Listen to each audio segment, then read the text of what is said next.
मनुष्य के जीवन में कई बार ऐसे क्षण आते हैं जब वह अपनी भावनाओं और विचारों को किसी के साथ साझा करने के लिए बेचैन हो उठता है। उसे लगता है कि ऐसा करने से उसका मन हल्का हो जाएगा। लेकिन क्या हर बात को दिल से निकालकर बाहर कह देना सच में लाभदायक होता है? क्या कुछ बातें ऐसी भी हैं जिन्हें गुप्त रखना ही बुद्धिमानी है? कुरुक्षेत्र के युद्ध भूमि में श्री कृष्ण ने अर्जुन को इसी उलझन से बाहर निकाला था।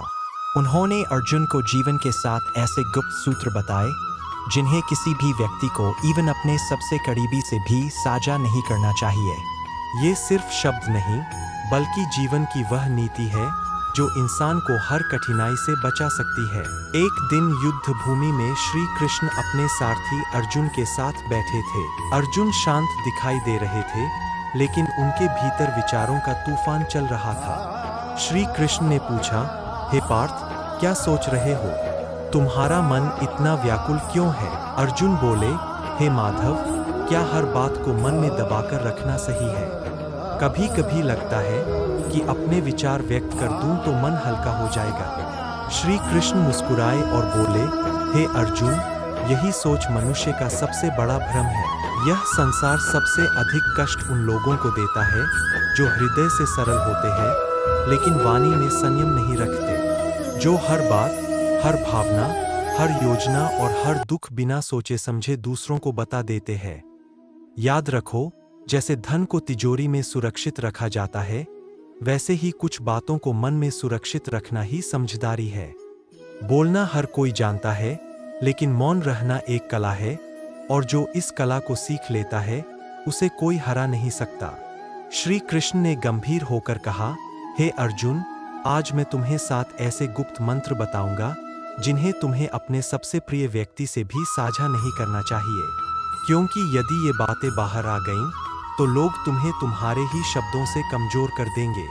इसलिए सुनो वे 7 गुप्त बातें जिन्हें यदि तुम अपने भीतर संभाल कर रखोगे तो जीवन की कोई भी परेशानी तुम्हें छू नहीं पाएगी।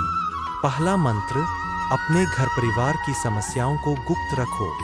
श्री कृष्ण बोले, पारिवारिक दुख को कभी सार्वजनिक मत करो। यह जीवन का पहला नियम है कि अपने घर की समस्याओं को बाहर प्रकट नहीं करना चाहिए। चाहे वह झगड़ा हो, मनमुटाव हो या कोई निजी कष्ट, उसे घर की चारदीवारी के भीतर ही सुलझाओ। अर्जुन ने पूछा, हे माधव, जब मन में दुख हो तो क्या उसे किसी से बांटना नहीं चाहिए? श्री कृष्ण बोले, हे पार्थ, जब तुम अपने घर की कमजोरियां बाहर दिखाते हो तो लोग उन्हें सुधारने नहीं बल्कि और बढ़ाने का काम करते हैं। वे सहानुभूति नहीं, तमाशा देखते हैं। एक गांव में 2 भाई रहते थे जिनके बीच अक्सर विवाद होता था। एक दिन बड़े भाई ने पंचायत में छोटे भाई की बुराई कर दी। इसका परिणाम यह हुआ कि पूरे परिवार की प्रतिष्ठा गिर गई और लोग उनसे दूरी बनाने लगे। जैसे ही घर की बात बाहर जाती है, रिश्तों की मर्यादा टूट जाती है और लोग तुम्हारे दुख को तुम्हारे खिलाफ हथियार बना लेते हैं। श्री कृष्ण ने आगे कहा, हे अर्जुन, घर का विवाद यदि बाहर चला जाए तो वह घर की नींव को हिला देता है। इसलिए इन बातों को सदैव गुप्त रखना ही बुद्धिमानी है। चाहे हालात कितने भी खराब क्यों न हो, अपने घर की बातों को केवल अपनों तक ही सीमित रखो, क्योंकि बाहर की दुनिया घाव पर मरहम नहीं बल्कि नमक छिड़कने का काम करती है। दूसरा मंत्र है, अपनी कमाई और धन को गुप्त रखो। श्री कृष्ण ने कहा कि अपने धन को कभी प्रकट नहीं करना चाहिए। यह एक अत्यंत महत्वपूर्ण नियम है कि अपनी आमदनी, संपत्ति या सफलता का दिखावा किसी के सामने न करें। उन्होंने अर्जुन को एक उदाहरण देते हुए बताया कि एक राजा ने अपने खजाने का प्रदर्शन किया और कुछ ही समय बाद पड़ोसी राज्यों ने उस पर आक्रमण कर दिया और उसका सारा धन लूट लिया। धन जितना छिपा हुआ रहता है उतना ही सुरक्षित रहता है। उसका दिखावा करना लोभ और ईर्ष्या को निमंत्रण देना है। सच्चा धनी कभी अपनी संपत्ति का प्रदर्शन नहीं करता, क्योंकि वह जानता है कि जहां धन की चर्चा होती है वहां ईर्ष्या और संकट भी बढ़ते हैं। कुछ लोग मदद के बहाने पास आएंगे, कुछ तुम्हें नीचा दिखाने की कोशिश करेंगे और कुछ केवल इसलिए तुमसे नफरत करेंगे क्योंकि तुम्हारे पास वह है जो उनके पास नहीं। इसलिए धन का सबसे बड़ा रक्षक उसका गुप्त रहना है। तीसरा मंत्र है अपनी भविष्य की योजनाओं को गुप्त रखो। श्री कृष्ण कहते हैं कि किसी भी कार्य की योजना को तब तक प्रकट न करो जब तक वह पूरी न हो जाए।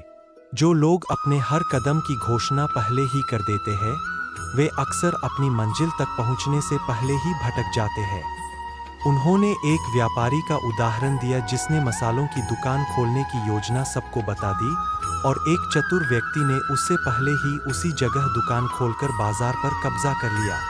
हर विचार एक बीज की तरह होता है, यदि उसे समय से पहले उजागर कर दिया जाए तो कोई उसे नष्ट कर सकता है या उसका लाभ तुमसे पहले उठा सकता है। इसलिए योजना की असली शक्ति उसकी खामोशी में होती है। जब तक काम पूरा न हो जाए तब तक चुप रहो और अपने इरादों को अपने तक ही सीमित रखो। चौथा मंत्र है अपनी कमजोरियों को गुप्त रखो। श्री कृष्ण कहते हैं कि जिस दिन तुमने अपनी कमजोरी किसी और के सामने प्रकट कर दी, उसी दिन तुमने अपनी हार की शुरुआत कर दी।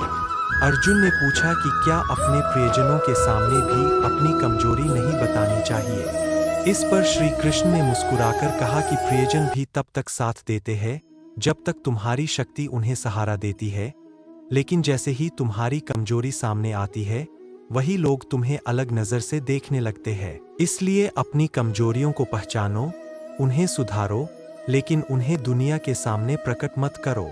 उन्होंने एक योद्धा की कहानी सुनाई। एक योद्धा को तीरों से बहुत डर लगता था।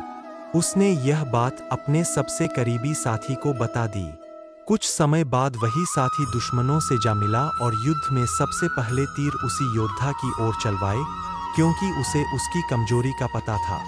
श्री कृष्ण बोले, कमजोरी तब तक तुम्हारी ताकत होती है जब तक वह केवल तुम्हें ही पता हो। जिस दिन वह दूसरों को पता चल जाती है, वही तुम्हारे खिलाफ सबसे बड़ा हथियार बन जाती है।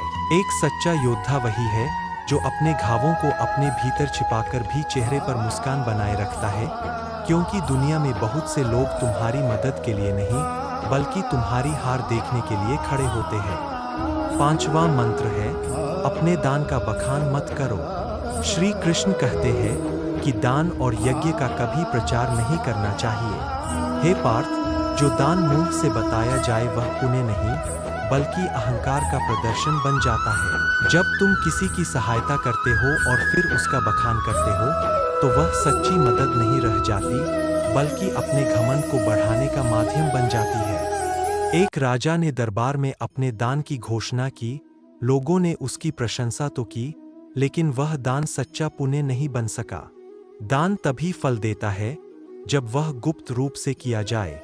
यदि तुम सच में किसी की मदद करना चाहते हो, तो उसे दुनिया को बताने की आवश्यकता नहीं होती। सच्चे मन से किया गया दान सीधे ईश्वर तक पहुंचता है, बाकी सब केवल दिखावा है। अपने अपमान और हार को गुप्त रखो। श्री कृष्ण बोले कि जीवन में हर व्यक्ति कभी न कभी हारता है या अपमान सहता है, लेकिन उसे बार बार बताना अपने ही घावों को फिर से कुरेदने जैसा है। एक योद्धा ने अपनी हार की कहानी हर किसी को सुनाई। कुछ लोगों ने सहानुभूति दिखाई, लेकिन अधिकतर लोगों ने उसे मजाक का विषय बना लिया। जब वह दोबारा युद्ध में गया, तो लोग उसकी हार देखने के लिए तैयार बैठे थे। इसलिए यदि तुमने कभी हार या अपमान का सामना किया है, तो उससे सीखो, उसे अपनी ताकत बनाओ, लेकिन उसका ढिंढोरा मत पीटो। दुनिया तुम्हारे दुखों पर आंसू नहीं बहाती, बल्कि उन्हें याद रखकर समय आने पर तुम्हारे खिलाफ इस्तेमाल करती है। सच्चा विजेता वही होता है जो गिरकर भी बिना कुछ कहे फिर से खड़ा हो जाता है और अपनी खामोशी से सबको चौंका देता है। सातवां मंत्र है अपनी भावनाओं को गुप्त रखो। श्री कृष्ण कहते हैं कि मनुष्य का सबसे बड़ा रहस्य उसका मन होता है। जो व्यक्ति हर किसी के सामने अपने मन के भाव प्रकट कर देता है, वह सबसे पहले टूटता है। जब तुम अपना दुख, क्रोध या पीड़ा व्यक्त करते हो, तो बहुत से लोग सहानुभूति नहीं, बल्कि तुम्हारी कमजोरी को समझने लगते हैं। वे यह जानने लगते हैं कि तुम्हें कहां से तोड़ा जा सकता है। यदि तुमने किसी को अपने क्रोध के बारे में बताया, तो वह बात तुम्हारे विरोधियों तक पहुंच सकती है। यदि तुमने अपने प्रेम का खुलासा किया, तो लोग उसे तोड़ने की कोशिश कर सकते हैं। और यदि तुमने अपनी पीड़ा बताई, तो लोग उसका समाधान नहीं, बल्कि फायदा उठाने का तरीका ढूंढ सकते हैं। इसलिए भावनाओं को भी धन की तरह संभाल कर रखना चाहिए। जो चीज जितनी गुप्त रहती है उतनी ही मूल्यवान होती है। अपने मन की बात केवल उसी से कहो जो वास्तव में निस्वार्थ हो। बाकी सबके सामने शांत रहो और मुस्कुराते रहो।